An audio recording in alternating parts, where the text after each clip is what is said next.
My name is Jim Harmon, and I'm a senior Android engineer at Foot Locker. And today I'm going to talk about the best darn Android development tool you've never heard of. And that's Flipper from Facebook.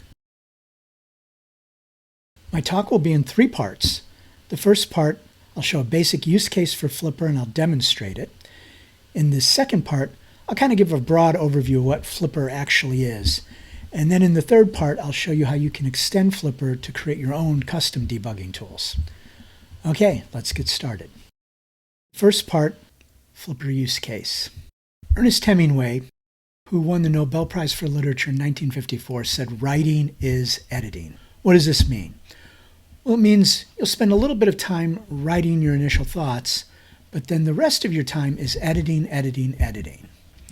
For me, programming is debugging, and I'm sure that's the way it is for you too. As developers, most of our time is spent debugging. We'll fix errors that we've either identified ourselves or have been provided by QA or maybe have even been identified in production. Debugging is an essential part of programming, and also for many developers, it's the most fun part. Every bug, every defect is a little bit of a puzzle, and we get to solve that puzzle.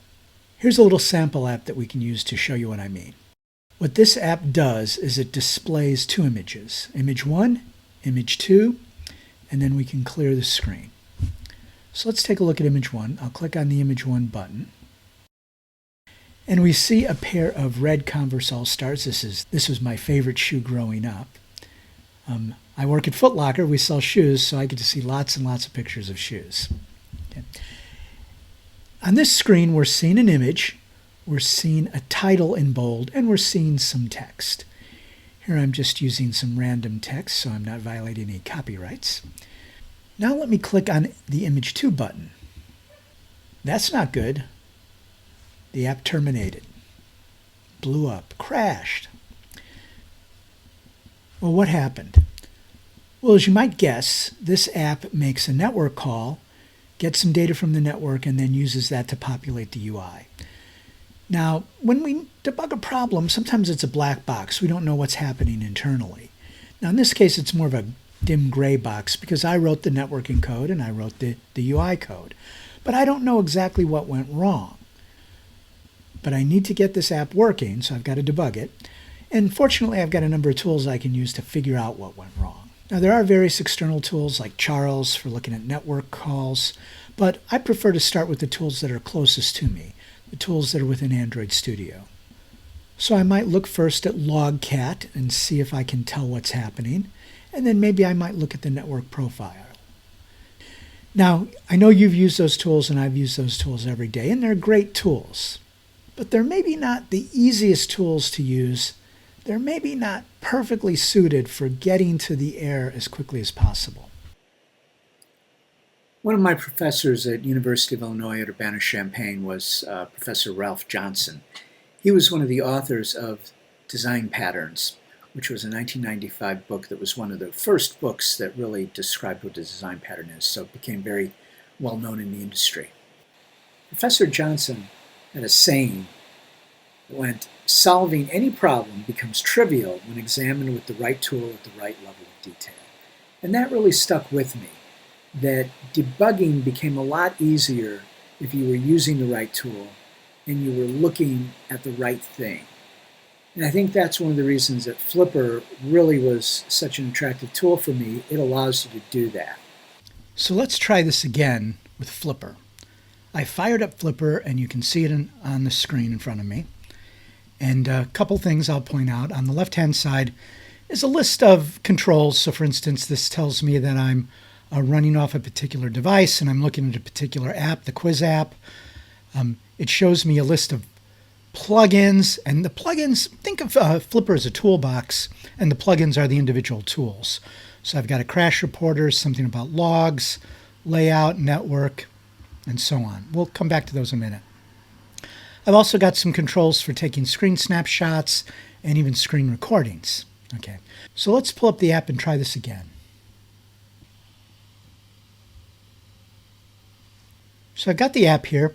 Let me try to display image 1. That looks fine. Now let me display image 2. I'll click on the image 2 button.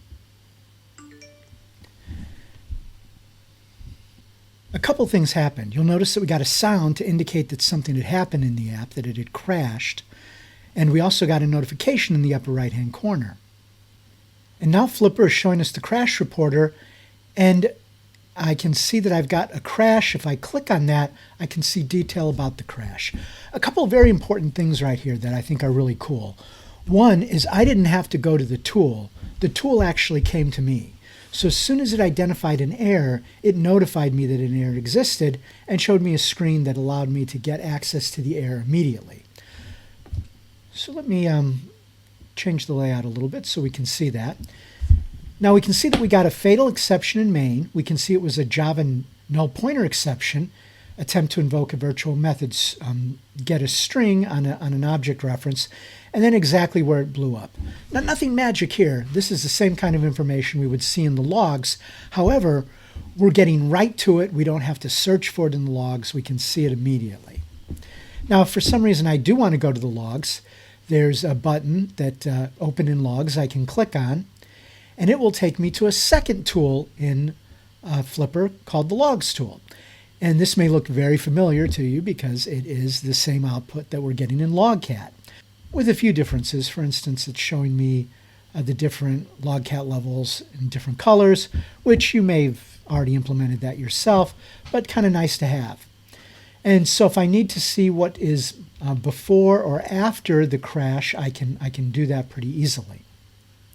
Okay, let me jump back to the crash reporter for a moment. Okay, a couple other things I want to point out. If I get too many crashes, I can use the garbage can icon just to get rid of them. But this is, to me, this is really an example of what Ralph Johnson was talking about. Looking at the error, looking at the problem at the right level of detail with the right tool. So this immediately shows me exactly what my error is, at least exactly what it is in terms of Android. I don't see any extraneous information. I just get the stack trace and I get the error message. That's it. Okay. Well, what did this really tell me? It told me that there was a null pointer exception in my code. I'm not sure exactly why I got that null pointer exception. It might be interesting to look at the network calls and see if there was a problem with those. So fortunately, there's a tool in Flipper called the network plugin. I can click on that. And now I see a screen where I'm actually going to see my network calls. So let me bring back the app. And let me click on the Image 1 button. And you can see now that I've got a network call. Let me make a little more screen real estate available to us. Okay. So I can see that at this particular time, I made a network call to the domain flipperguy.github.io. It was a GET. The status was 200.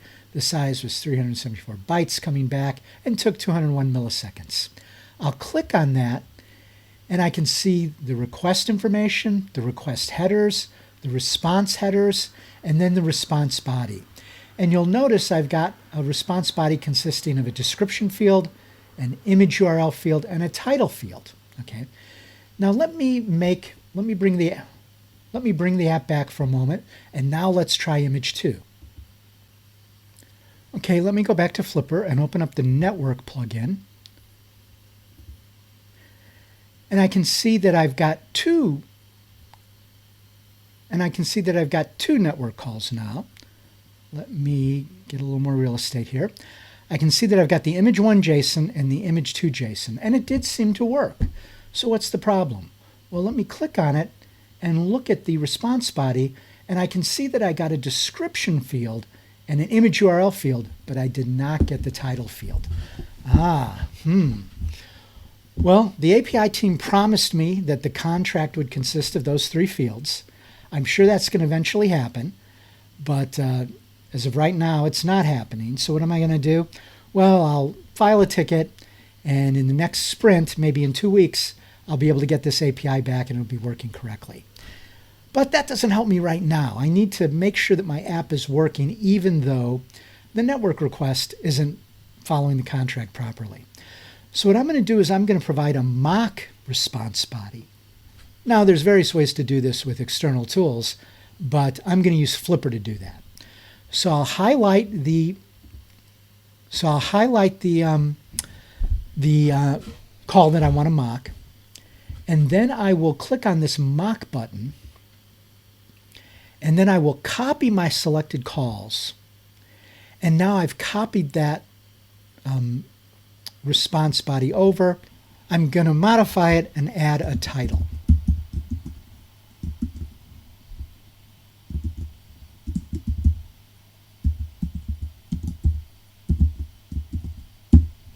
Okay. And now I've actually created a mock for this. I'll close out the mock dialog. And now I'll bring back the app. And I'll try it again. Image 1, that looks good. Let's try image 2. And that worked. But you'll notice that the network request shows it in yellow. And that's to highlight the fact that this is not a real call, but it's a mock call. Let me get rid of the app. I'll click on that. And let's take a look at the response body that's mocked. And now I can see that that came back through. And now I can see that the title came back in the response. And I get some information. The response headers were mocked and the response body was mocked. And I can do some other really cool things with this. So for instance, what if I wanted to test to see what happens when I get a 500 response status back? Let me do that. I'll go back into the mocks. And I'll change my 200 to a 500. I'll bring back the app, clear it, and try it again. Okay, so in this case, my app did not blow up. It did make the correct call, but because I didn't get any data back, in this case, I don't display an image. I want to show you one more plugin before we move on. Let me bring back the app. Okay. One of the things that's very important for us at Foot Locker is making sure that the screens are flexible, no matter what data we're getting from the API. So in this case, I want to see what would happen if I have a really long title. Sometimes shoes have long titles. So what are my options? Well, maybe I could use my network mocking, and return a very long title. But sometimes the field isn't directly coming from the API. So it'd be nice if I could sort of directly change it. And it turns out I can with a plugin called the Layout plugin. So let me make a little room here on the screen. I'll select the Layout plugin, get rid of the right-hand panel, make a little room so that we can see Flipper and the app at the same time. Okay. So I've selected the Layout plugin. Notice as I mouse over the Flipper talk activity, which is the activity that's actually showing on the screen right now, it's all in blue. What it's doing is it's highlighting everything that I've highlighted in the layout hierarchy here on the left-hand side. So let me open up all my child elements. I'll expand them all.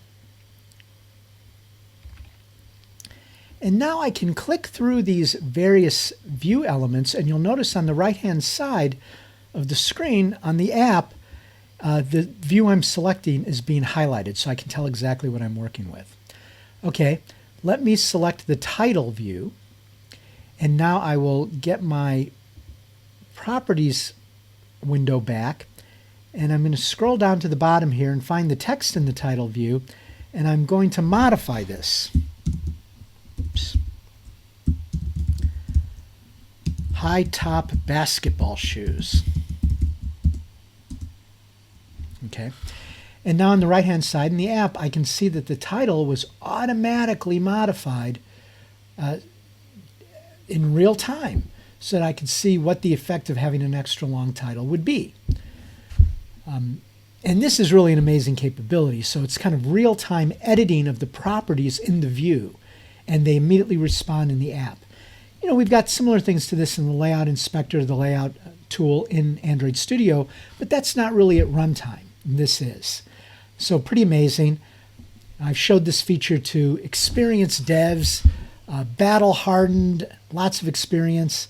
They see this and they burst into tears and curse the stars that they weren't aware of this tool throughout their careers. So I'm, of course, exaggerating a little bit, but my point is that there are certain times this can be really useful as you're building out your UI and testing it for various kinds of data that you might get back. Okay.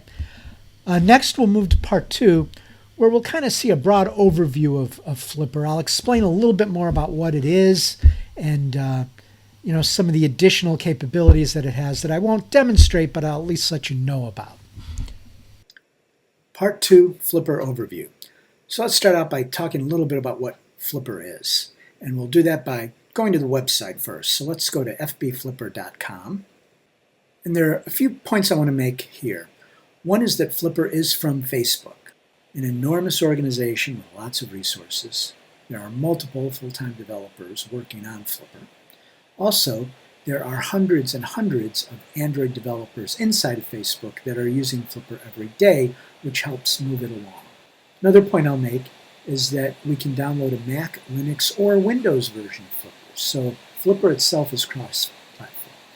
And another point I'll make is that it is a cross-platform debugging tool as well. And so what I mean by that is you can use it to debug iOS apps, Android apps, or React Native apps. So just to summarize, Flipper is a desktop application, cross-platform itself, that is used to debug cross-platform mobile apps. Also, Flipper is an Electron app. What does that mean? Let's jump over to the Electron website for a moment at electronjs.org and talk a little bit about this. Electron is a framework for developing desktop applications. It's not part of Facebook, so it's an independent framework. You build Electron apps using JavaScript, HTML, and CSS. So this is a little bit different for us as Android developers. And if you actually want to modify Flipper, it is a different stack than you're normally used to in Android. Now, you may have not worked with Electron before, but you've probably worked with Electron apps. So here's a list of some of the big ones. Visual Studio Code, a Facebook Messenger, the Slack client, and Figma. So if you're using Figma for UI, UX design, Figma itself is an Electron app. So again, a very popular framework. Flipper is also open source. So let's jump back to the Flipper website for a moment and click on the little GitHub icon. And that'll take us to the open source repository for Flipper, which is part of the Facebook user. And we can see that Flipper is a repository within the Facebook user account. So what does this mean for us? Well, it's open source, so we can look at any of the source code, and see what's actually happening, and we can make changes. Another important thing is it's open source and open license. In other words, it's free. We don't have to pay for it. It's not a commercial product. It's provided by Facebook for free. And finally, it is possible for individuals or companies to make changes to Facebook and actually submit them as pull requests, and Facebook may accept them or not accept them, but it is something where the larger user community can actually contribute to Facebook. I've actually contributed myself by providing some PRs related to the network plugins, specifically the parts of the mocking feature. Let's go back to the Flipper website.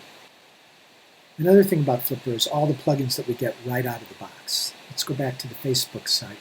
Let's go back to the Flipper site for a moment.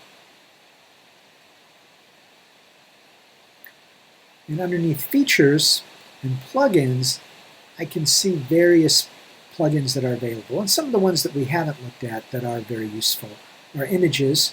So if you're using Fresco, for instance, when your app downloads an image, you can actually see inside Flipper information on each of the images that have been downloaded and whether they've come from memory and cache or whether they've been downloaded from the internet, what size they are, and various things like that. Also, another very useful one is the shared preference viewer. So we have shared preferences in Android, and we can see those in the shared preference XML file or various XML files. But rather than having to go through Android Studio to see those, we can actually look at those directly using a Flipper plugin, and we can actually modify them as well. And finally, I want to talk about the third-party plugins. Let me jump back to Flipper. And one of the icons on the left-hand side is the Plugin Manager. If I click on that and go to Install Plugins, I can actually see a list of various third-party plugins. So these are plugins that were developed by individuals or companies who are not part of Facebook directly, and they're providing a third-party plugin that you can use. So for instance, ADB plugin is one that I've used before, and that actually will issue ADB commands through the Flipper interface rather than having to go to the command line, for example. And as you can see, there are many others. And growing all the time. Part 3, Custom Plugins. As I said before, Flipper is an open source product, so one of the really cool things about it is that you can extend it and you can create your own plugins. So this diagram shows the Flipper plugin architecture. On the left is the desktop client, the Flipper plugin base code, and then the custom code for an individual plugin. And on the right is the Android app, and that consists of a Flipper plugin base class and then a subclass for each of the various plugins. The desktop client is connected to the Android app through a WebSocket, and messages can be sent back and forth. So in this case, the desktop client and the Android app are both peers. Either one can receive a message at any time or send a message at any time. Okay, I've talked in general about the ability to create custom plugins, but now let's look at a specific plugin. So we can see Flipper before us on the screen. I'm going to look at a plugin called the A11Y Helper. A11Y is the shorthand for accessibility, so this is the accessibility helper. And you can see basically it looks like just a bunch of buttons, and for the most part that's what this is. It's a bunch of toggles to turn features on or off related to accessibility. Okay. Accessibility is very important for us at Foot Locker. Sarah Kawas has really been a leader for us at Foot Locker in terms of making sure that the apps are as accessible as possible. She did a great talk last year at Chicago Roboto on accessibility, which you should definitely check out. Now, as developers, we recognize how important accessibility is, but to be honest, we also recognize that it's a bit of a pain to do. One of the things that we have to use is TalkBack to see if the screen readers are properly reading all the view elements. And that can be a pain. I don't know if you've ever had to turn TalkBack on and you kind of use two fingers and hold two buttons down for 3 seconds to turn it on and then reverse that to turn it off. But it can be a little bit of a pain. Another thing we have to do is a lot more screen recordings because of the audio. It's necessary for a QA to be able to see the screen. Or if there's a problem with it, it's oftentimes necessary to really see a video to see what the problem is. And again, doing screen recordings can be a little tough as well. So let's just focus first on turning TalkBack on and off. It would be really nice if we didn't have to go through the manual process of doing that. So you can see here at the top of the screen, I've got a button called TalkBack on and another button called TalkBack off. Let me open up a little screen real estate so we can see the app. Okay, so now I can see the app, and the app is not in TalkBack mode. So if I click on a button, I don't hear anything. Now let me turn it on. TalkBack on. Quiz app debug. Hopefully you heard that. Now TalkBack is on. Image 2 button. Clear button. Converse all star. I can use my swipe commands. I can use my finger swipe commands to move around the app and check out TalkBack. Now I need to turn it off. Well, instead of going through the shortcut where I have to press the buttons on the phone, I can simply click. TalkBack off. And now TalkBack is off. Let me turn it on again. TalkBack on. Quiz app debug. Volume down. Volume down. So you can see that I can use my volume up and down buttons to change the volume again without having to touch the device. So this was really huge for us. Now I know if you're anything like me, none of this means anything until you can see the code. So let's jump into the code and check out this and see what's actually going on here. Okay, Here I'm looking at an index.tsx file, which is a TypeScript file. It's really a more strongly typed form of JavaScript. And a couple of things I want to show you. One is that I need to have a function called plugin that takes a plugin client. So on the desktop side, this is what I use to talk to the app on the client side. Okay. And then I also need another function which will draw the UI for me. And that's a function called component. And without going into HTML too heavily, let me highlight this line here, line 214, which is a button, as you can see. And the label for the button is talk back on. And then the on click for the button is this talk back on method. Okay. Let me find that method. Talk back on calls a talk back on command method. Let me jump to that. And then you can see that basically we're just issuing something called settings. What you're not seeing is that there's an ADB shell command before this. And this is actually the ADB shell command to turn talk back on. I actually got this idea from a post by Victoria Ganda, which talked about how to turn talk back on and off through ADB commands, again, rather than doing that manually. And these ADB commands, as you can see in Victoria's tweet, can be issued from the command line. But we really wanted to take it a step further and avoid having to even do that. So now we can just tie it to that button. Now in this case, we actually didn't communicate directly with the plugin on the Android device, but let me show you that. So I'm going to jump back for a moment to the volume controls. So here's the line that does volume down. You can see we've got a label for volume down, and then we've got a click listener for that called volume down. And what's interesting here is that my volume down function issues a client send command. And all it does is it sends a text string called volume down to the app. Now let me pull up the app source code. Okay, a couple things here. This is Kotlin. I've created an accessibility Flipper plugin really by just extending the base Flipper plugin. And then I have to override a few methods, one of which is onConnect. And then in onConnect, I define a number of connection methods. Here's connection receive for volume up and volume down. Literally those strings. And then for each of those, I have some Kotlin code that actually talks to the audio manager and lowers or raises the volume. And again, the connection here is the names of those messages, volume down and volume up. Let me jump back over to the TypeScript side, and you can see the volume down message and the volume up message. So just very cool. I'm able to go back and forth that way, sending messages. And I could have sent a message from the Android app as well. Okay, let me get back to Flipper. Okay, let me get back to Flipper here. Some of the other things that I could do is I could actually turn touch on and touch off. So if I do that, I'll turn talk back on. Talk back on. Quiz app debug.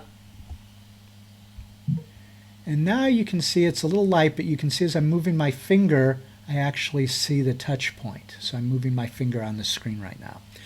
Another thing I can do is show the layout bounds. That's something that's sometimes useful as well. Okay.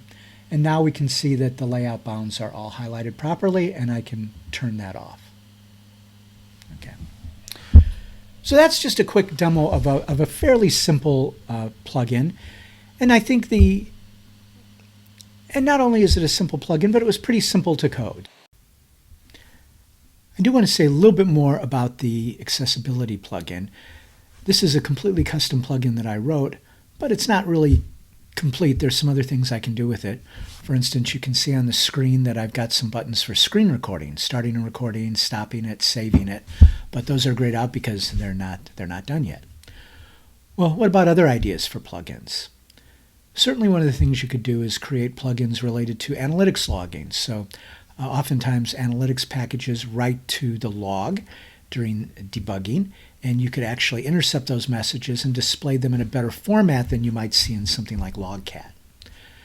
Another idea is test logins. So for instance, if there's a lot of test data sign-ins that you need to get you to a particular state in the app, you could actually create a plugin that would list a number of sign-ins that you could then assign to a button and automatically get logged into the app so that you don't have to remember those things.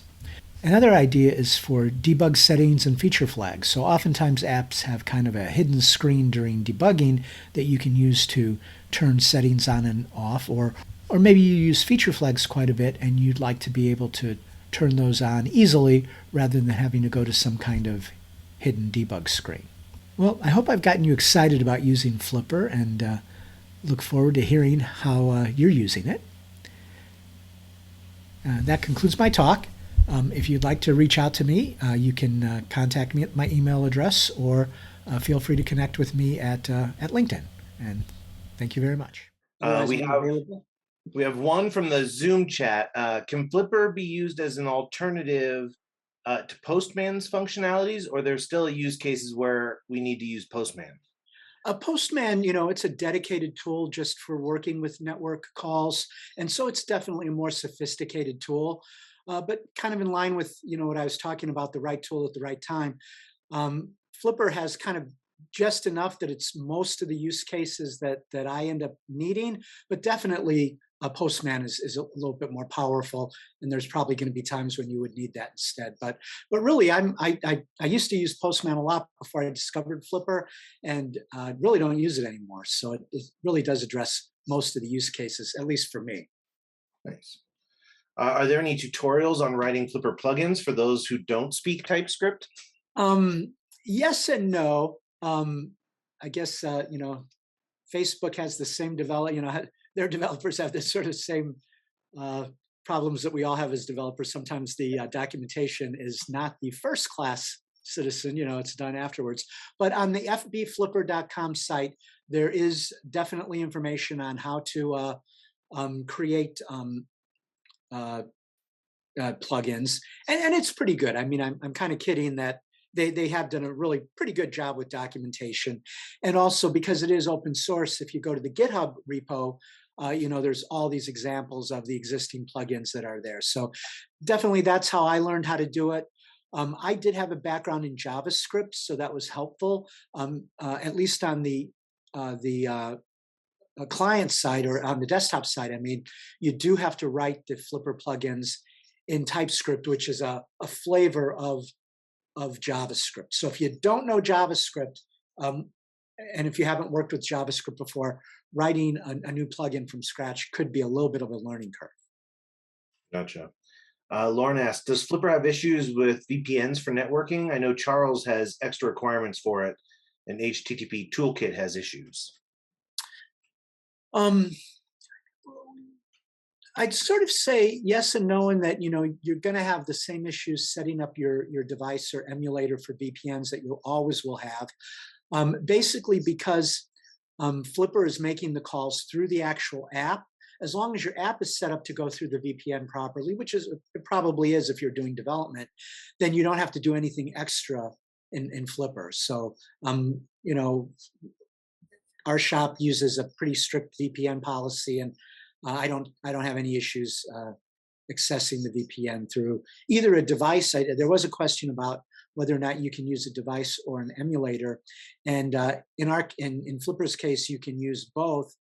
And if you're using Flipper also on your iOS team, you can use either the simulator or a real device for iOS as well. So that's kind of been a benefit for us as well, because we do have both a dedicated Android team and a dedicated iOS team, but and a QA team, all of who can use Flipper.